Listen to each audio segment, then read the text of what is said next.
Hello mga ka-auntie ko, another day, another vlog, and for today's video ay samahan nyo nga ako para sa panibagong tindahan serye natin. Umagang umaga, pagka-out ko sa trabaho ng mga bandang alas 9 ay dumiretso na kagad ako sa grocery store para bilihin yung mga item na wala na dito sa tindahan. Kailangan ko nga bumili dahil sayang din naman kapag may naghanap ay wala tayong mabibenta, sayang din naman yung tubo, dos din yun. Kaya eto, pagka-uwi ko galing sa grocery store ay inayos ko na nga ang bawat item na binili ko. Nilalagay sa grapon, sinasabit, dinidisplay ng maayos nang sa gayon ay madaling ang makikita ng mga mamimili. Ganyan nga ang ginagawa ko guys, at tuwing ako'y namimili kailangan ay ayusin ko agad para naman maging safe sa mga insekto, lalo na ang langgam. Langgam talaga ang pinakakalaban ko dito sa tindahan dahil sila nga ang madalas umubos ng aking mga matatamis dyan. Lalo na yung mga candy, pati yung binibenta kong asukal ay talaga namang kailangang ibalot ko nga uli para nga hindi pasukin ng langgam.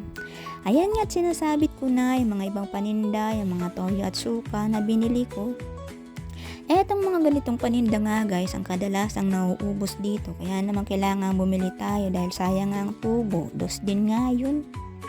Kaya naman ito, tinaayos ko na isa-isa at napakarami ko nga pinamili ngayon. At sa hula ko ay hindi ko siya matatapos guys. Kaya naman binilisan ko na lang. Binilisan ko nga ang pag-aayos dahil nga pagod na ang auntie nyo. Kailangan niya rin magpahinga dahil nga puyat pa siya sa magdamag. Nararamdaman ko nga yung hita ko dyan guys ay parang puputok na nga yung barikos ko. Kaya kailangan bilisan na ng auntie nyo ang pagsasalansan ng mga paninda para nga makakain na. Mag-aalauna na nga nang matapos ang auntie nyo ay hindi pala dahil may mga item pa na bukas ko na lang i-display. Alauna na nga ako nakapagpahinga dyan dahil nga sa dami ng mga item na pinamili ko.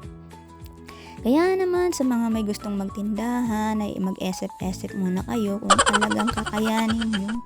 Dahil hindi nga biro ang pagod at pagsasakripisyo dito, lalo na kapag may nangungutang nga ay maiinis ka pa. Kaya naman din sa mga nangungutang ay hinay-hinay lang kayo, huwag masyadong anli.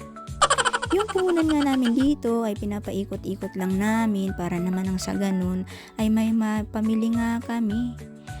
FYI sa mga nangungutang, ang mga may tindahan po ay hindi mayaman, kaya naman alisin nyo na sa isip nyo na kailangan ay mangutang na kayo kung may pera.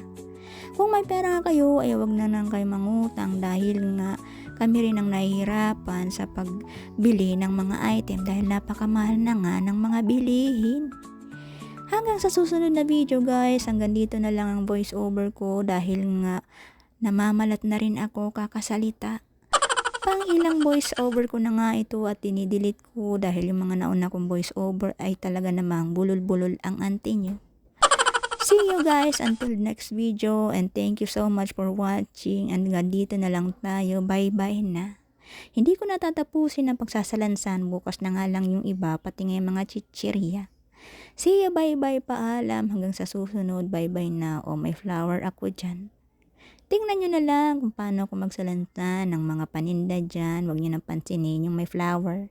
Bye-bye.